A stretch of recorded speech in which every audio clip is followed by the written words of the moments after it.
We have artifacts and exhibits running from Africa to today. And the reason in Africa, because too many times we don't understand that we're descendants of kings and queens that were enslaved in America. So to tell that story, we have to go back to Africa before we came here. And we had a history long before we came to America. We were enslaved in America. When you walk into Roots 101 African American History Museum, it takes you on a journey. Stories never heard in school, but important as we fit pieces together of history's puzzle. Founder and CEO Lamont Collins put you on a surreal scenario as we begin the tour. But when we come to America, that's when I have 400-year-old chains that I put on you. The reason I put it on you to show you that the justification to enslave you, there never was a justification other than for natural reasons. Then it became reasons of races and reasons for separatism. Really a mind shift that everybody gets. It's a mind shift because they didn't know. Collins tells me how he came up with the name. Well, in higher education, the first class you take is a 101. And this is an educational journey. So it serves as an educational piece. It serves as a community piece. I always say we're more than a museum because we do more than a standard museum. We reflect the journey and the excellence of the Black experience.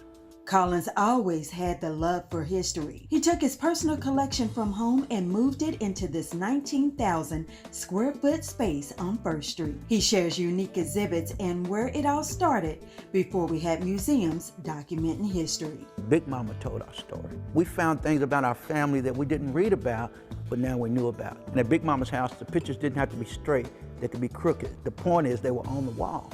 Then there's the roots of African American music. You'll see the dress and shoes of Marianne Fisher, who sung for Ray Charles. Matter of fact, she was the Raylette.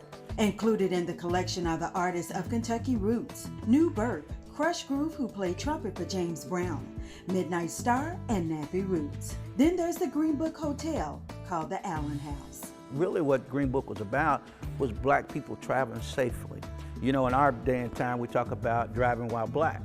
Well, this is driving while Black in the 30s and 40s when Blacks were working in the North, buying new cars and driving to the South for the summer to see their family.